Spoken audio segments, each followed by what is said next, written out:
for artisan food producers, being sufficiently relevant so that retailers will give them space is an ongoing challenge.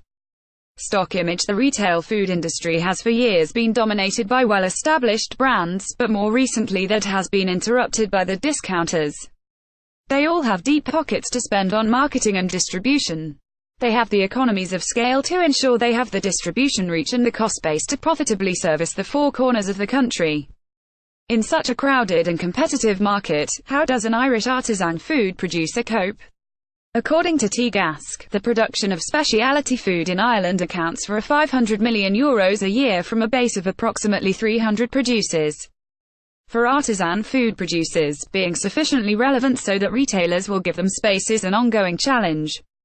I take my hat off to those retailers who support and give them the opportunity to build their business. Now those retailers are not charities and they expect to be able to sell all goods at a fair price, at a fair margin and in sufficient volume to justify the allocated space. That pushes the challenge back up the supply chain and it means that all producers have to perform. That usually means having a niche and a marketable product that sells out the door repeatedly. And doing that in a cost-effective way is not easy when you consider limited scale, short shelf life, costs, etc. A niche for most artisan suppliers comes from producing premium products that collectively give Ireland the international reputation for great quality. It makes me very proud when I see Irish brands on display on my travels. Kelly's of Newport, artisan butchers. If you were asked who the first Irishman to be knighted by the Brotherhood of the Black Pudding was, would you even know that such an organization existed? Sean Kelly of Kelly's in Newport was awarded this strange title. He and his brother Seamus have also won many other quality awards over the years. Now employing about 30 staff, they are custodians of an 88-year-old family brand of artisan butchers in Newport, Co-Mayo. Situated 19 kilometers west of Castlebar, they have a reputation for making up to a standard, not down to a price. In addition to the butcher shop, they have a newly opened restaurant next door that is capitalizing on the extra tourists drawn to the Great Western Greenway. They have their own abattoir for beef and lamb and 80% of that is sourced from their own farm. Sean, Seamus and now a third generation, Kenneth, Cormac and Shauna, have developed a niche range of specialty sausages along with black and white pudding. Flavors include pork with garlic leek and lamb with red currant. Behind their quirky character and wit, there is a very astute business acumen and they have successfully achieved listings with some major retailers in Ireland and the UK. Recent challenges. Pudding has a 3-month shelf life, so distribution is not a problem. Sausages, however, have a challenging 14-day shelf life. The big stores that are listing the Kelly's range, such as Dunn's stores, are in Dublin. That too is where the volume is. Furthermore, for any producer wanting to sell to the big companies, they have to adapt to their needs. For example, Dunn's in Cornell's Court is a massive store. Goods with short shelf life have to be delivered direct to store before 8 a.m. But even for other big retailers that have central distribution, short shelf life is still a challenge for the producer. Dublin is 250 kilometers from Newport, which means the refrigerated van leaves at 3 a.m. twice a week.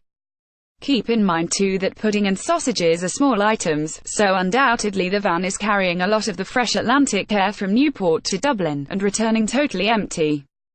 That is a big ongoing cost that impacts on margin, especially at the start of the business relationship, until the volume grows.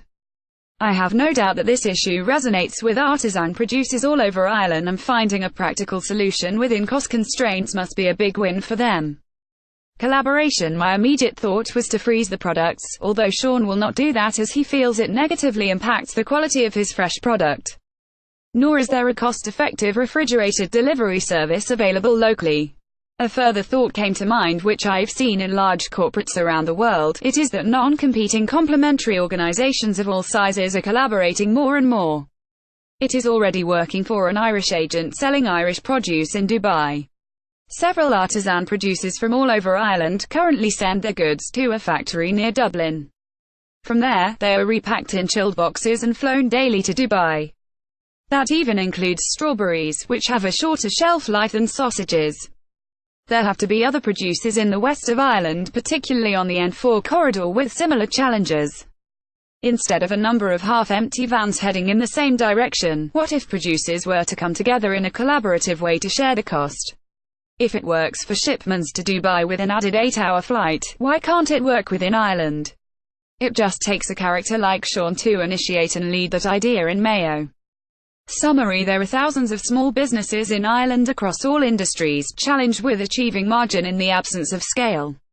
By reaching out through our industry federations, business groups, chambers of commerce and state agencies, I have no doubt that there is a high willingness to collaborate, not just for distribution. All it requires is an openness to share and talk. Alan O'Neill is a change consultant and non-executive director. For 25+ years he has been supporting global and iconic brands through change. alan-o'neill.com. Business advice. Questions for Alan can be sent to sundaybusiness@independent.ie. Sunday Indo Business.